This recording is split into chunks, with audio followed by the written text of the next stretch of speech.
New York. Da da da da da da da da da da da da da da. It's up to you, New York, New York. Da da da da da. Oh, stop. Let's start here, Moraz. Texas. Texas. Well, I think steer first. Okay. So that's the first thing that pops into your mind is cattle. Yes, cattle. But I guess, not. It's Dallas, Houston, and San Antonio. I'm thinking of sports teams. Okay. Oklahoma. City. Okay. Anything else? The Baker Mayfield.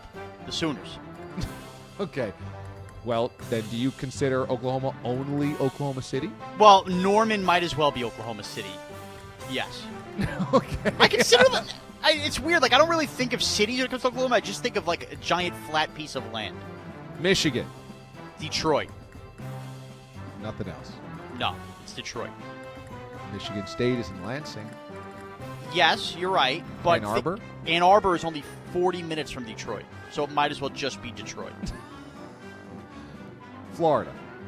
Florida, no. There's too much going on. When I think Florida, I think Stundua News first before any city. So, Miami, there's Tampa. Florida's got a lot going for it. Maine. Oh, banger. That's it. We did Maine before. I don't know any other towns in Maine. You guys could tell me 4 of these are towns in Maine. One's not, and give me 5. I would have no idea. Portland. That's Oregon. Well, there's a Portland, Maine. Oh, that's where the Sea Dogs play, right? Yeah, that's right. That's right. Okay. Yeah, but still, who goes to? You go to Bangor when you go to Maine. You go to Bangor and you get a lobster roll right on the water. Okay. Andrew Bogish has our headlines this morning. Good morning, Andrew. Oh, good morning, D.A. Those headlines are sponsored by Geico. What do you think Geico about this conversation?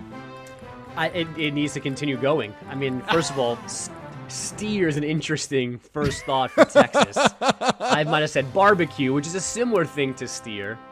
My follow-up would be asking Sean to spell steer. And yeah, E-E-R. stumping him on 2 Portlands is going to be fun as well. LSU freshman forward Trendon Watford declaring for the draft.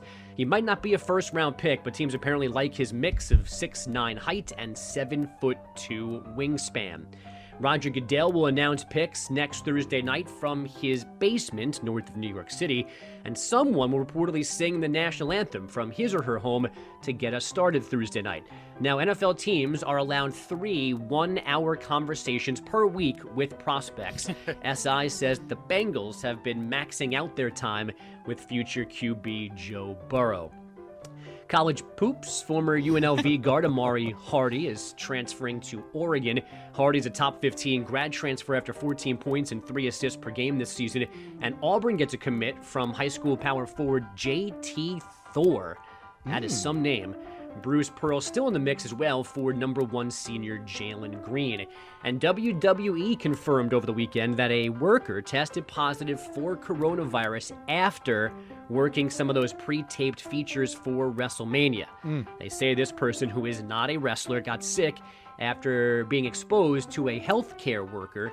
There were no contact then with any WWE colleagues. Now, guys, for the first time this week, Yes. let's be stunned.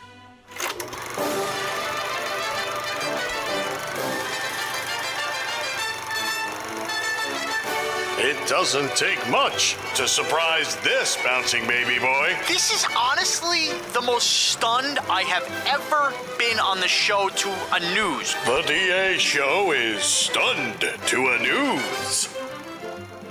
So Sean the Easter Bunny visited the Bogish household on Friday I want to get into this in detail at some point in time, but this is a very cool thing that Mraz did. Mraz dressing up as not the real Easter Bunny, if the kids are up right now, just a kind of like the Santa at the mall, one of Santa's helpers, Easter Bunny helper, and then went to the Bogish household. Yes, he did, and the kids loved it. The candy was great. No incidents at all. That apparently was not the case last week in Middlebourne, Ohio, which is close to Columbus, also about 1,000 miles southeast of Virginia, Minnesota. An Easter Bunny was waving to motorists from an overpass atop I-70. A 49-year-old man was allegedly arrested for allegedly returning the bunny's wave with a wave of his .22 caliber handgun. Oh, come on! The man and a friend were found in a parked camo-painted pickup truck near the incident. The gun and an open 12-pack of beer were found in the pickup. The man was slurring his speech, smelled of said beer. He'll likely be charged with aggravated menacing and improper handling of a firearm in a vehicle. So wait a second. So the Easter Bunny was waving to cars from an overpass, and this dude just shot at the Easter Bunny? Didn't shoot, just brandished his gun allegedly in the direction of the Easter Bunny. Like, I could shoot you if you keep waving. And was the guy with the gun drinking the 12-pack the one driving? That I don't know, because they were found parked, just hanging out in the car in a field near this overpass. You know, that is some way to say thank you to an Easter Bunny. That's some way to say Happy Easter.